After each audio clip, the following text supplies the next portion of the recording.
The galaxy believed it had already discovered every kind of dangerous world. Some planets were covered with poisonous clouds. Others had rivers made of acid. A few were so hot that metal melted in minutes.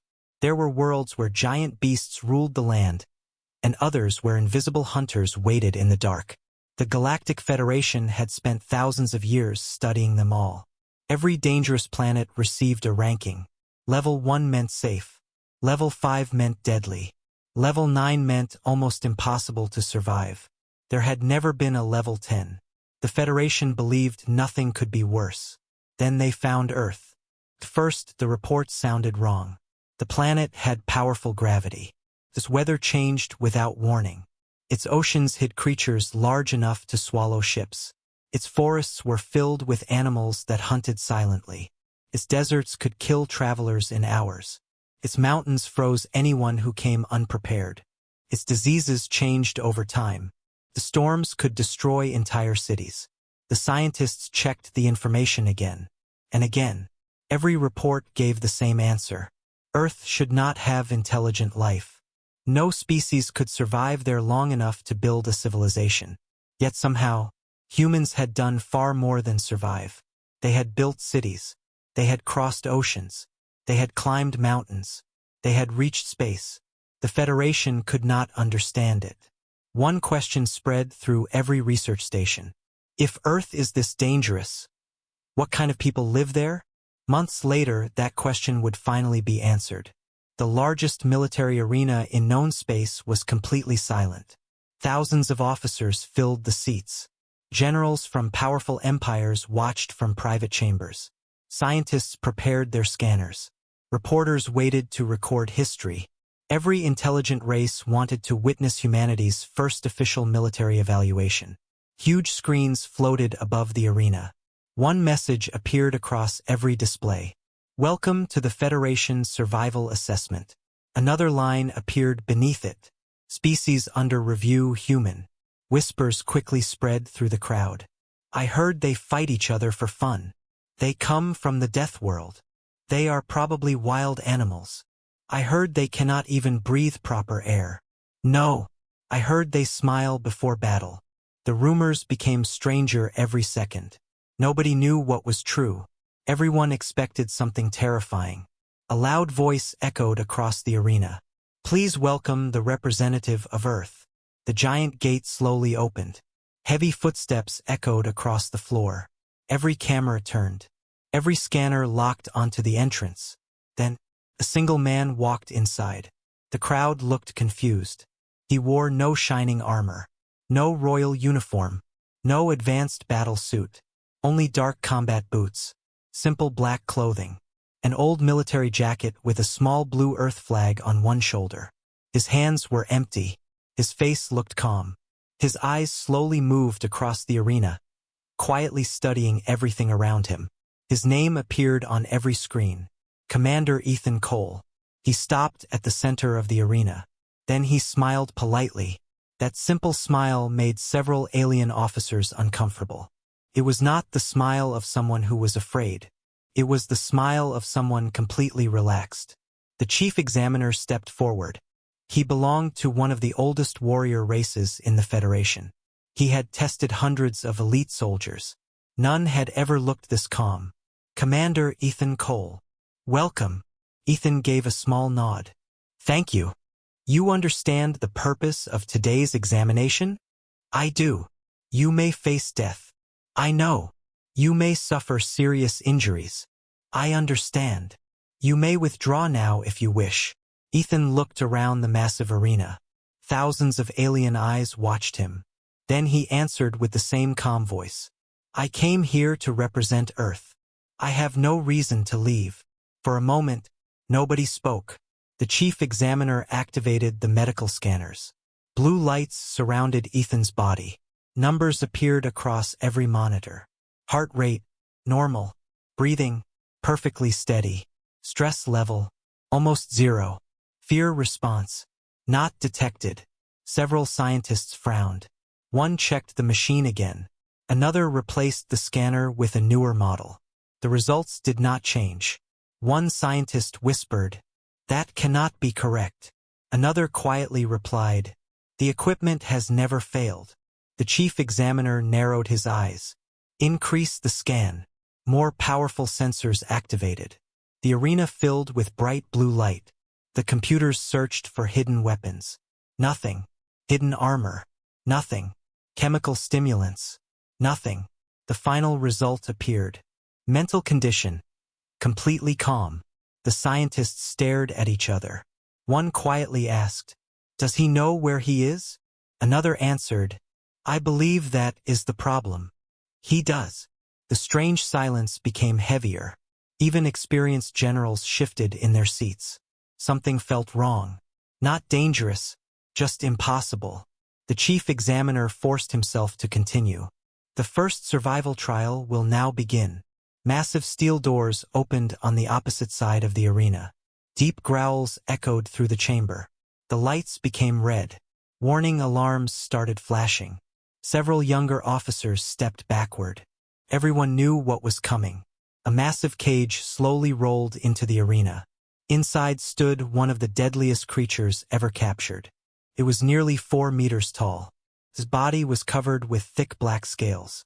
Its claws looked sharp enough to cut armored vehicles apart. Its glowing yellow eyes never stopped moving. Every breath sounded like thunder. The giant screen displayed its record. Species: Vorik blood hunter. Confirmed military casualties: 2,418. Containment level: maximum. Even battle-hardened soldiers became nervous. One officer whispered, "No one survives alone against that thing." Another slowly nodded. "This test is impossible." The chief examiner looked toward Ethan. "You still have time to withdraw. No one will consider it cowardice." Ethan looked at the creature for several long seconds. Then he asked a simple question. "Is it hungry?" The examiner blinked. "Yes." Ethan nodded once. "That explains the noise." Several officers looked at each other in disbelief. Was he joking?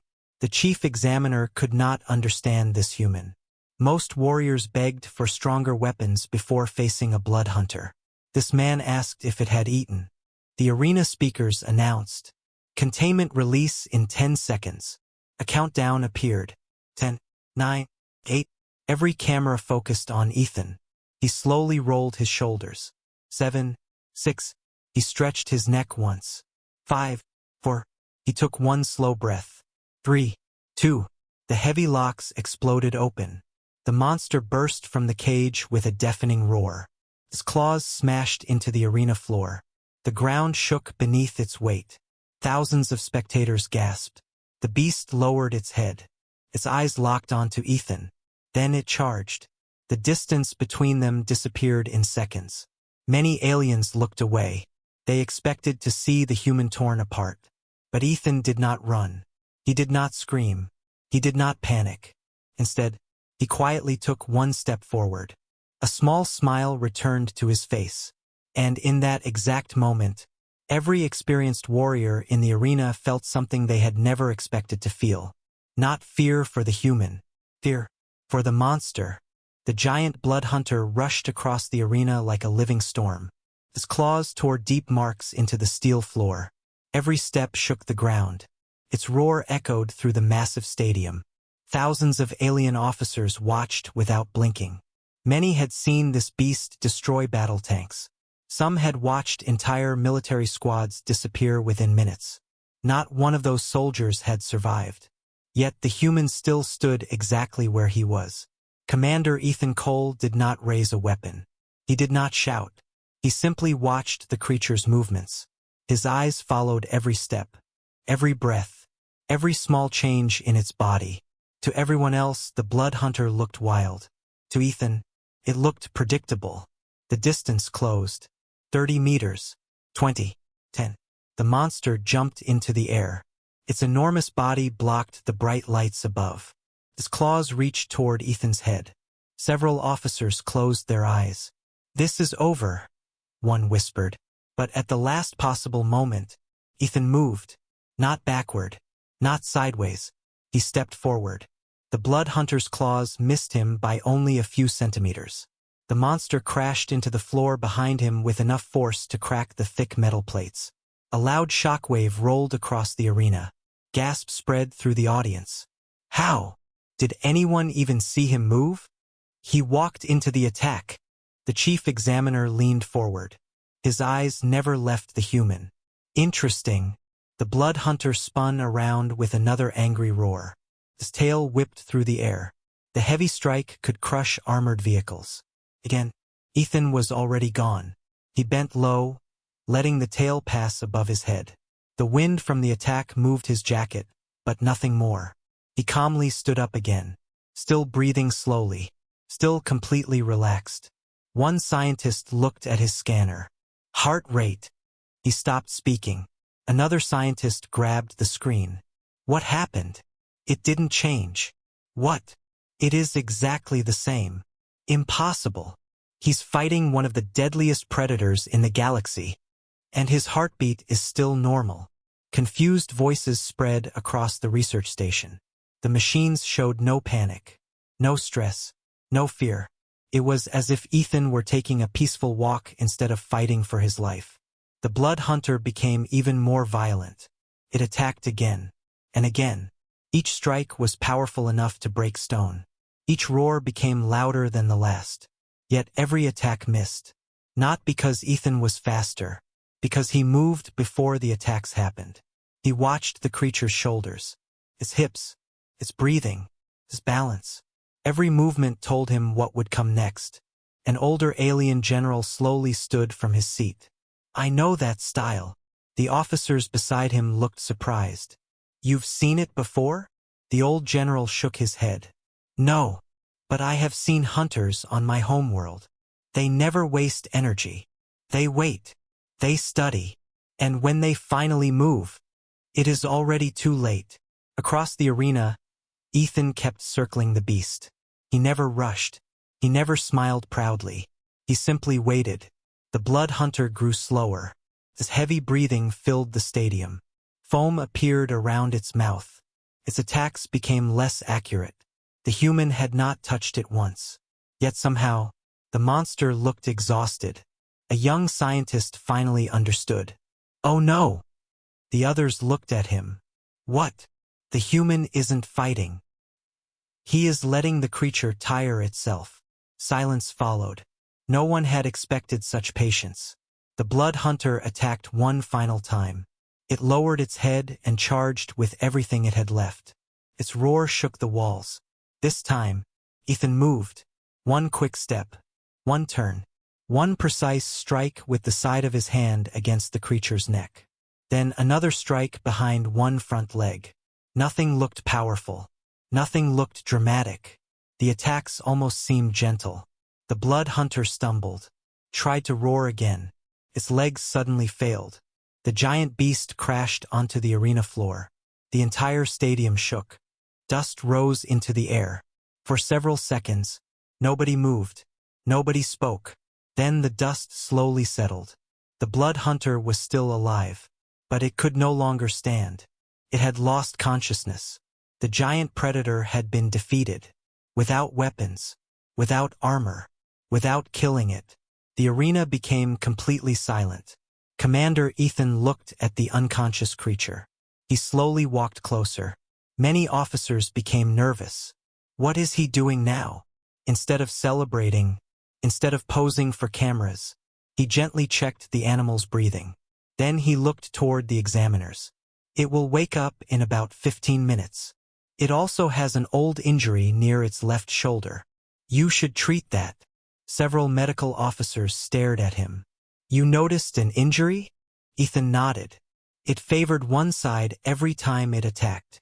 It has probably been in pain for a long time. No one answered. The scientists quickly scanned the creature. A moment later, one of them looked completely shocked. The human is correct. There is an old fracture hidden under the scales. Another scientist whispered. He noticed that, during the fight, the chief examiner slowly walked into the arena. His expression had completely changed. He stopped only a few meters from Ethan. Commander Cole, why didn't you kill it? Ethan looked at the unconscious animal. It was doing what predators do. It wasn't evil. It was only following its instincts. The examiner remained silent. Ethan continued, "If I kill everything stronger than me, I learn nothing. If I understand it, I become stronger." Those simple words spread through the stadium. Many officers quietly repeated them. The chief examiner looked at the giant screens. Every scanner still showed the same unbelievable result. Mental state calm. Stress level minimal. Threat response controlled. He had never seen numbers like these before. Suddenly, loud warning lights flashed across the arena. Red alarms echoed from every direction. One officer shouted, "Emergency!" Another looked toward the control room. "What happened?" A nervous technician answered, "We've lost control of Containment Sector 7. The chief examiner's face changed instantly. "What escaped?" The technician swallowed. His voice shook. "Not one creature. 3. The entire stadium froze. The first blood hunter had been difficult enough. Now, 3 far more dangerous predators were loose inside the military complex. Before anyone could issue orders, Commander Ethan Cole quietly looked toward the emergency doors. Then he spoke the words that made every alien in the arena forget how to breathe. "Stay here. I'll bring them back." The red warning lights flashed without stopping. A loud alarm echoed through every hallway inside the Federation military complex. Emergency lockdown activated. Containment failure confirmed. The calm atmosphere inside the arena disappeared in seconds. Military officers rushed toward their command stations. Security teams loaded heavy plasma weapons. Scientists quickly shut down every research terminal. The giant screens above the arena displayed a frightening message. Containment Sector 7. Status: breached. The chief examiner turned toward his staff. "Seal every exit. Protect the civilians. No one leaves this arena." Everyone moved at once. Everyone, except Commander Ethan Cole. He stood quietly near the center of the arena, listening. Not to the alarms, to the silence hidden between them. His eyes slowly shifted toward the long hallway leading deeper into the research facility. The chief examiner noticed. "Commander, this is no longer part of your examination. Our soldiers will handle this." Ethan looked at him with the same calm expression. "They're already too late." The examiner frowned. "What do you mean?" Ethan answered softly. "The creatures stopped making noise." Several officers looked confused. One scientist checked his monitor. "I don't understand." Ethan continued. "When predators escape, they panic at first. Then they become quiet. They stop searching. They start hunting." The words sent a chill through the command room. Many of the older officers suddenly remembered battles on their own dangerous homeworlds. He was right. The quiet moment was always the most dangerous. A security captain stepped forward. "We have over 200 armed soldiers. We'll eliminate them." Ethan slowly shook his head. "If you chase frightened predators through narrow hallways, you won't be hunting. You'll become the prey." Nobody answered. The captain wanted to argue, but something in Ethan's voice stopped him. There was no pride, no arrogance, only experience. The chief examiner took a slow breath. "What do you suggest?" Ethan looked toward the emergency map. "Show me the station." The hologram changed. A three-dimensional image of the research complex appeared. Hundreds of corridors, storage rooms, laboratories, power systems, ventilation tunnels. Ethan studied the map for less than a minute. Then he pointed. "They won't stay together." The officers looked surprised. "How can you know that?" "Because predators compete. They spread out. They search for easier territory." His finger moved across the map.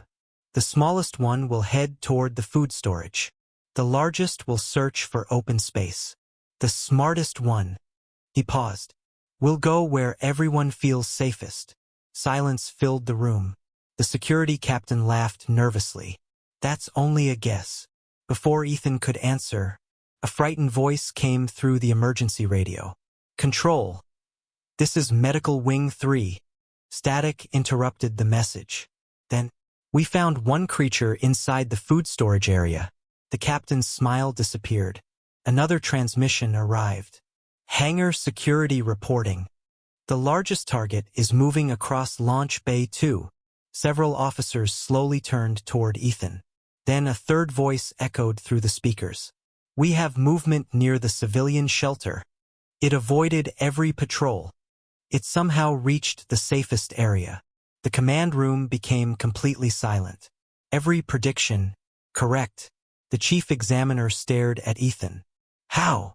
Ethan looked at the map one last time. They're alive. So they think. He reached for a nearby equipment table. Instead of taking the powerful plasma rifle, he picked up something much simpler. A flashlight, a coil of climbing rope, a small medical kit. Nothing else. The security captain couldn't believe his eyes. You're not taking a weapon? Ethan clipped the flashlight to his belt. I already have one. The captain looked around. I don't see it. Ethan tapped the side of his head. My brain. Several nearby officers exchanged confused looks. The human walked toward the exit. The chief examiner stopped him. You plan to face 3 apex predators alone? Ethan smiled slightly. No. I plan to stop 3 frightened animals before frightened people make everything worse. Without another word, he disappeared into the dark hallway. The corridors felt strangely quiet. Only the distant sound of emergency alarms remained. Ethan walked at a normal pace. No rushing. No unnecessary movement. His boots made almost no sound. He looked at scratched walls. Broken lights. Small drops of blood on the floor. Not much. Just enough. He knelt beside a deep claw mark. His fingers lightly touched the damaged metal. Fresh. Only a few minutes old. Then he noticed something else. A broken food container. The creature had stopped to eat. Exactly as expected. Ethan followed the trail. Far above him, hidden security cameras watched every step. Inside the command room, everyone remained focused on the screens. One scientist whispered, "He's walking directly toward it." Another answered, "No." The creature is walking toward him. Around the next corner, the hallway became dark. Emergency lights barely worked. The air smelled of chemicals and smoke. A low growl echoed ahead. Deep, slow, patient. The first escaped predator stood inside the food storage room. Its massive body blocked the doorway. It tore open metal containers with its claws.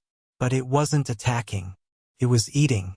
Ethan stopped several meters away. He did nothing. The creature lifted its head. Its yellow eyes locked onto the human. The command room held its breath. "Fire!" one officer shouted. "We have a clear shot." The chief examiner immediately raised his hand. "No." Everyone looked confused. "But he'll die." The examiner never looked away from the screen. "No. I want to see what the human sees." Inside the hallway, neither the man nor the monster moved. Several long seconds passed. The blood hunter sniffed the air. His breathing slowed. Ethan quietly reached into a broken supply box. He removed a large package of frozen meat. Without speaking, he gently tossed it across the room. The package landed several meters away. The creature looked toward the food, then back at Ethan, then chose the meat. The monster lowered its head and began eating again. The command room exploded with confused voices. Why didn't it attack? It had the perfect chance. Why? Ethan quietly stepped backward, still facing the animal, never turning his back. Once he reached the hallway, he calmly closed the heavy security door. With one simple movement, the automatic lock activated. The blood hunter remained safely inside. No fight, no blood, no killing, only understanding. Back inside the command center, no one spoke for several seconds. Finally, the chief examiner whispered words that every camera recorded. "Perhaps we have misunderstood predators all our lives." Before anyone could respond, another emergency transmission interrupted the silence.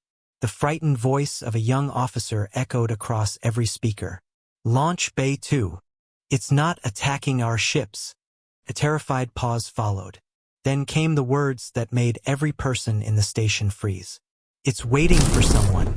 Every eye slowly turned toward the screen, toward the human, toward the only person walking directly to Launch Bay 2. Because somehow, one of the galaxy's deadliest predators wasn't searching for victims anymore. It was waiting for Commander Ethan Cole. Commander Ethan Cole left the secured food storage without looking back. The first blood hunter was safe. No lives had been lost. No weapons had been fired. Yet the military station remained under full lockdown. Only 2 escaped predators were still free. One of them waited inside Launch Bay 2. The words from the frightened officer echoed inside Ethan's mind. "It's waiting for someone." That behavior was unusual. Predators hunted. They searched. They defended territory. They did not wait. Unless they were studying. Ethan increased his pace, but he did not run. Running through an unfamiliar place created noise.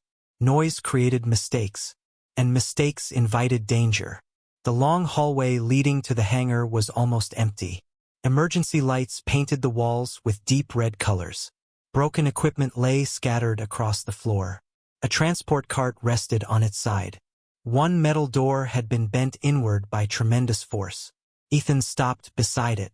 He looked at the damaged frame for several seconds. Then he noticed something strange. The claw marks were deep, very deep, but they ended halfway across the door.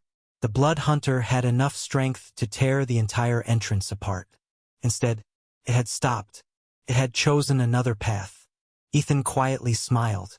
You didn't want to waste energy. Far above him, hidden cameras recorded every word. Inside the command center, scientists listened carefully. One researcher frowned. Is he talking to the animal? An older zoologist slowly nodded. No. He's thinking like it. The chief examiner folded his arms. The more I watch this human, the less I understand my own training. Launch Bay 2 was enormous. Rows of military spacecraft rested inside their docking platforms. Repair drones floated through the air. Emergency lights reflected across polished metal floors. But something felt wrong. The bay was completely silent. No workers, no engineers, no security patrols. Everyone had already escaped. Only one living creature remained. The second blood hunter stood near the largest transport ship. It was even bigger than the first one. Its body carried dozens of old scars. One horn was broken. His breathing remained slow and controlled. Unlike the first beast, this one looked experienced. Its glowing eyes immediately found Ethan as he entered the hangar. Neither of them moved. The distance between them remained nearly 50 meters. The command room watched through dozens of cameras. One nervous officer whispered, "Fire the defense cannons." Another quickly agreed. "We'll end this now." The chief examiner shook his head. "No. What if the human is wrong?" The examiner answered without hesitation. "If he wanted help, he would have asked." The blood hunter lowered its head. Its muscles tightened. Several officers prepared for another charge. Instead, the creature slowly walked forward. One careful step at a time. Not fast. Not aggressive. Simply watching. Ethan did the same. He matched the creature's speed exactly. 5 slow steps. Then he stopped. The blood hunter stopped too. A scientist looked at the monitor in disbelief. They're copying each other. The station's lead behavior expert moved closer to the screen. This is impossible. No known species has ever communicated with a blood hunter. But, he leaned forward. They're having a conversation. No words were spoken. Only movement. Only patience. Only observation. The blood hunter tilted its head slightly. Ethan did the same. The animal took another careful step. So did Ethan. Neither one tried to surprise the other. Neither one looked afraid. Minutes passed. To many officers it looked meaningless. To Ethan, everything mattered. Every movement carried information. The old scars. The damaged horn. The careful breathing. The way the creature protected one front leg. Then he finally understood. It's injured. The words were soft. almost a whisper. Inside the command center, medical scanners immediately focused on the animal. Moments later, the results appeared. One of the doctors gasped. He is correct. There is a fracture inside its shoulder. It never healed properly. Another scientist looked stunned. He noticed that without any scanner? The doctor slowly nodded. Just by watching it walk. The blood hunter released a deep growl. Not loud, not threatening, almost tired. Ethan slowly removed the small medical kit from his belt. Several officers shouted at once. What is he doing? He can't be serious. He'll never get close enough. Ethan carefully opened the kit. He removed a medical spray used for large wounds. Then, he placed it on the floor. Not beside himself. Halfway between them. After that, he stepped backward. The blood hunter watched every movement. It looked at Ethan, then at the medical spray, then back again. For a long moment, nothing happened. Finally, the giant creature walked forward.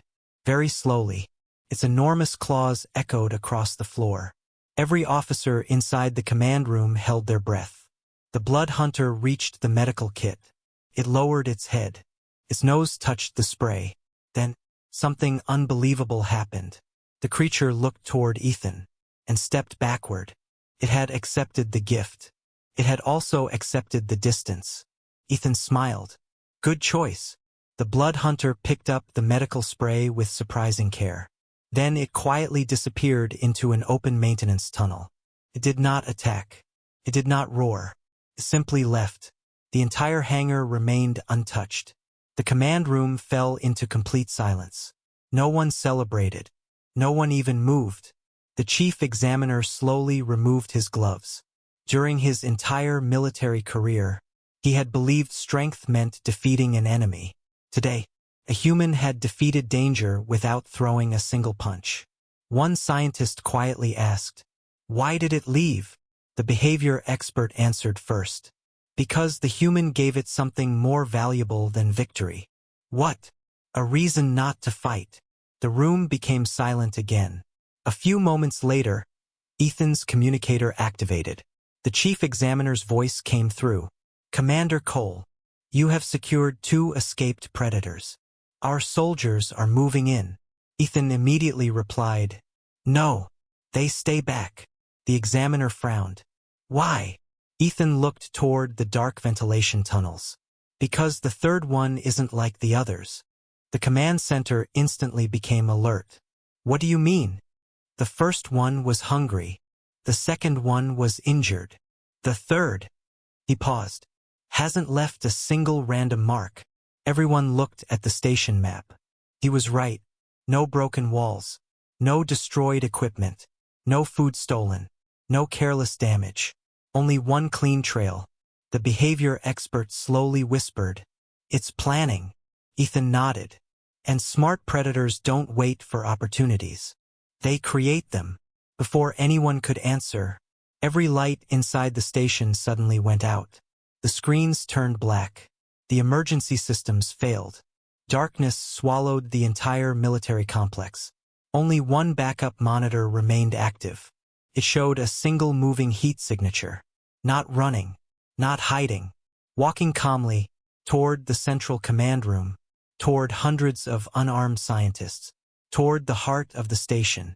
Ethan looked into the darkness and quietly said, I know where you're going. Then he started walking, not away from danger, but directly toward it. Darkness covered the entire Federation military station. The emergency generators had failed.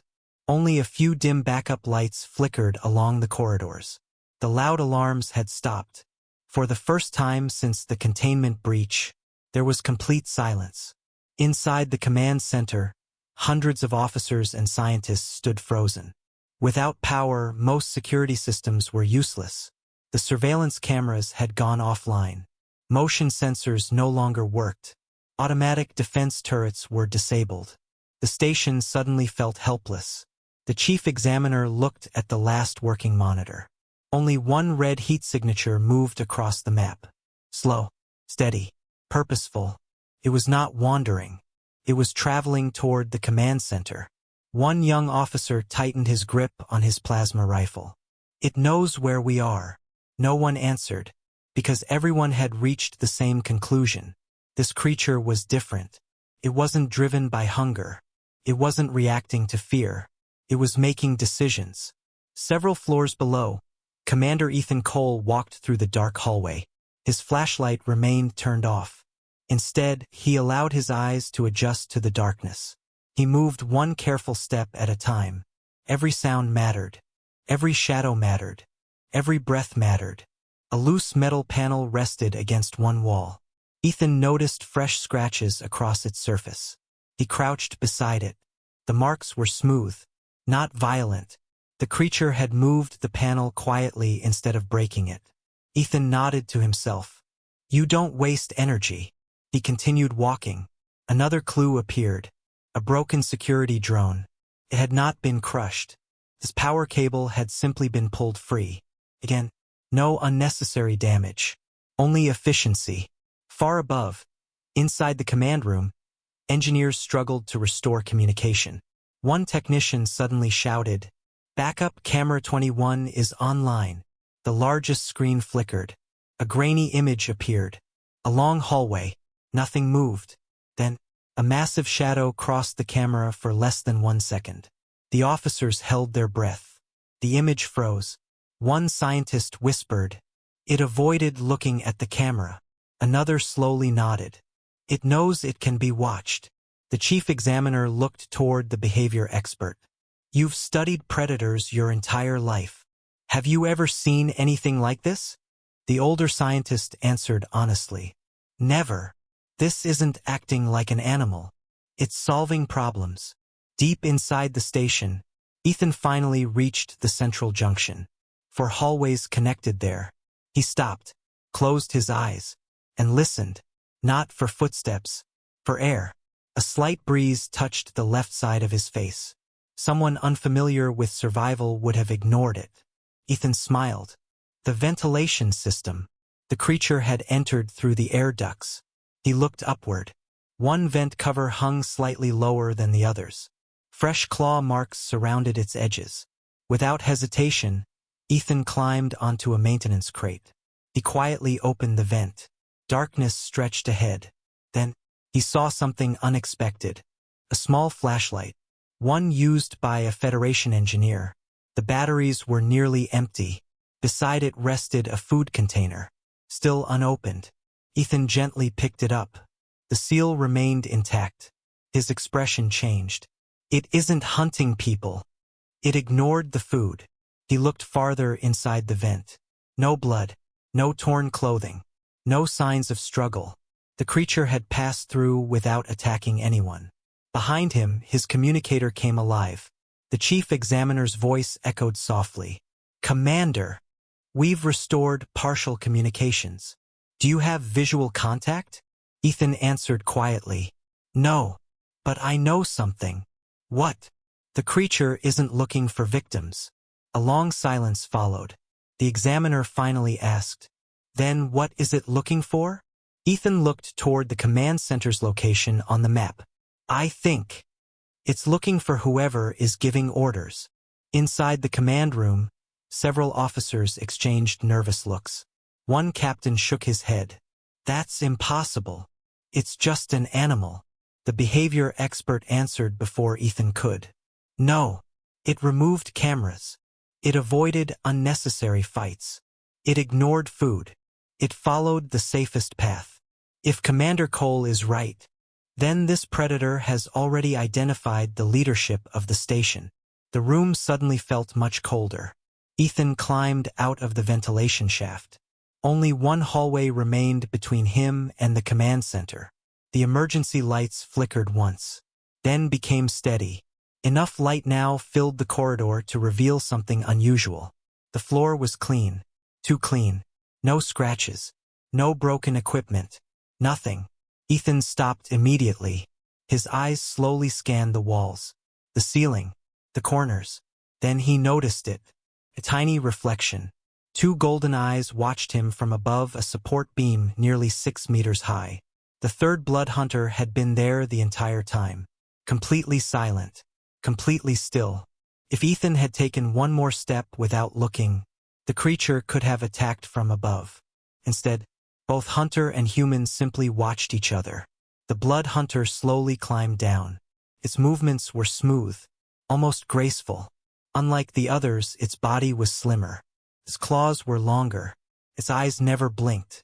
This was not the strongest predator. It was the smartest. Ethan remained perfectly still. The creature circled him once. Slowly, studying him, testing him. It stopped behind Ethan. Many people would have turned immediately. Ethan did not. He stayed calm. Several seconds passed. Then, he spoke without moving. "I know you're there." The creature released a low growl. Not angry, curious. Ethan slowly knelt on one knee. He carefully placed his flashlight on the floor. Then his climbing rope. Then the small knife attached to his boot.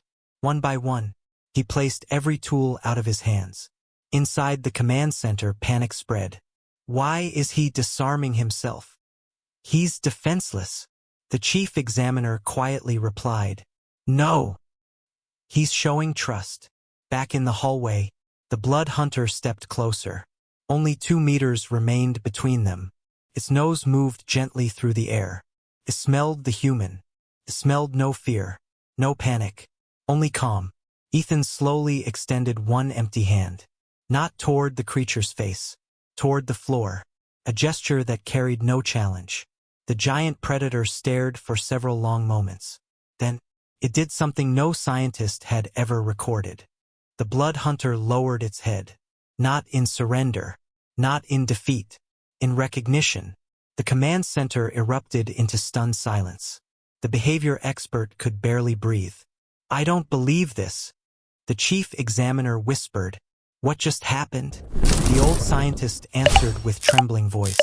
"It accepted him as another apex predator." At that exact moment, every light inside the station suddenly turned back on. Power had been restored. The blood hunter quickly lifted its head. Its ears twitched. His attention shifted away from Ethan. Far down the hallway, heavy footsteps echoed. Dozens of armed Federation soldiers had ignored Ethan's warning. They were charging straight toward them. The creature's muscles tightened. His peaceful posture disappeared. Ethan immediately stood and turned toward the approaching troops. He raised his voice for the first time that day. "Stop!" But it was already too late. One frightened soldier saw the massive predator and pulled the trigger. The bright flash from the plasma rifle lit up the hallway. One frightened soldier had fired without waiting for an order. The blue energy bolt raced toward the blood hunter. Everything happened in a single heartbeat. Commander Ethan Cole moved first.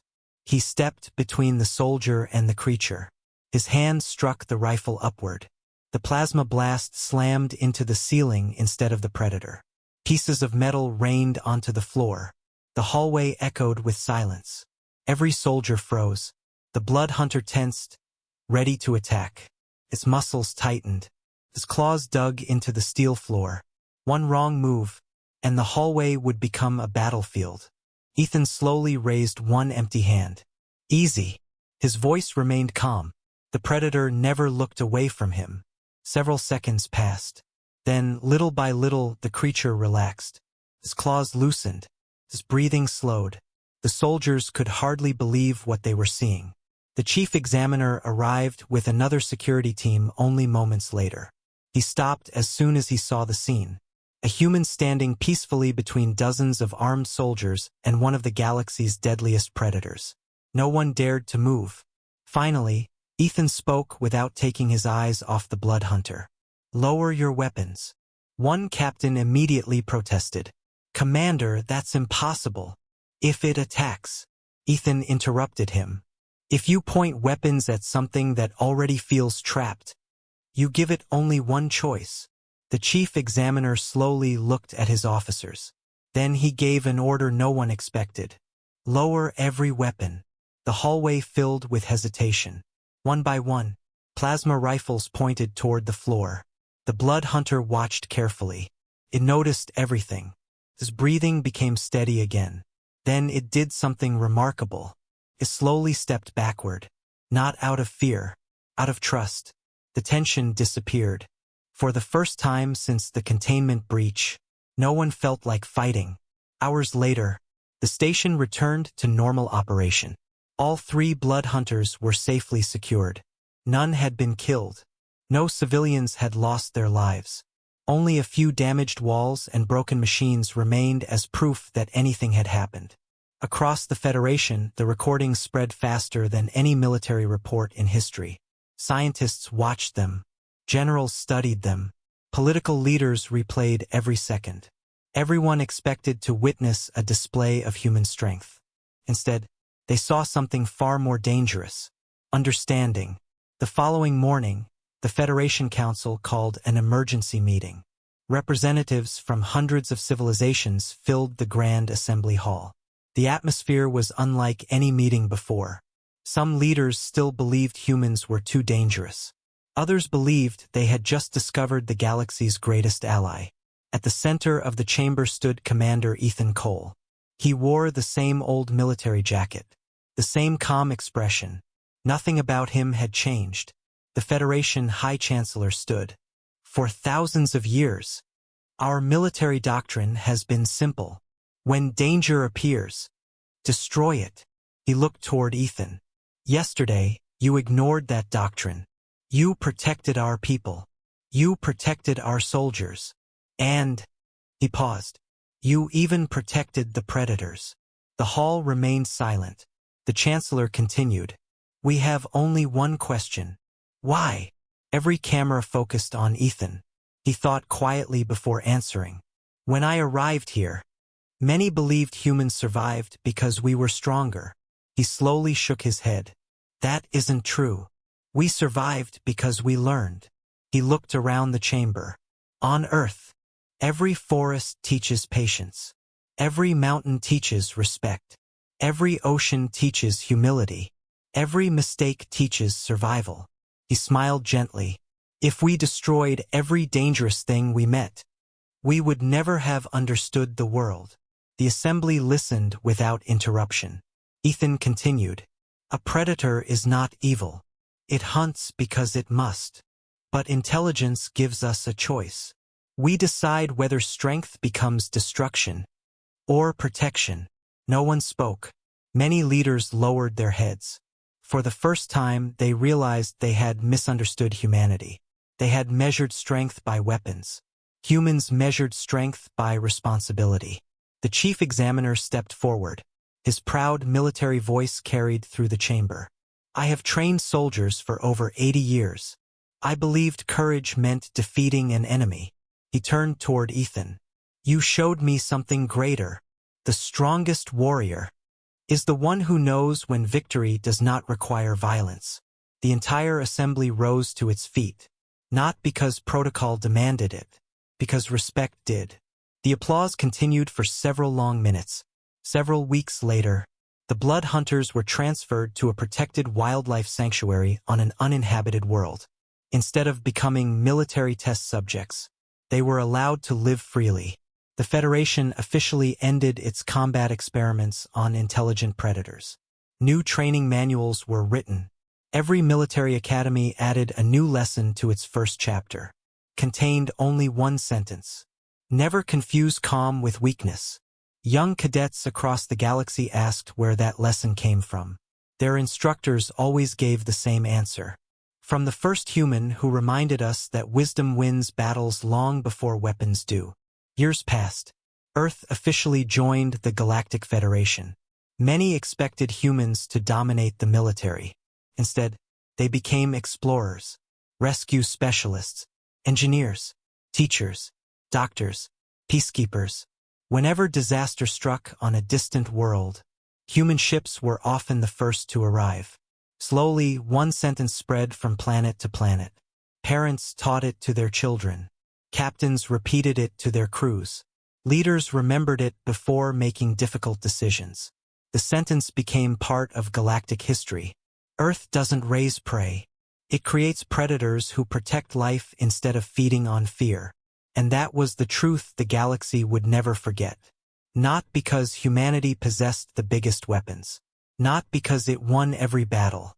But because it proved that the greatest predator is the one who has the power to destroy, and still chooses mercy when mercy is the wiser path. Moral: true strength is not shown by defeating everyone who stands before you. It is shown by mastering yourself, protecting the innocent, respecting life, and choosing wisdom over anger. A person who controls power is far greater than a person controlled by it. That is why Earth never raised prey. It raised protectors strong enough to become predators only when there was no other choice. The end. Thanks for watching. See you in next video.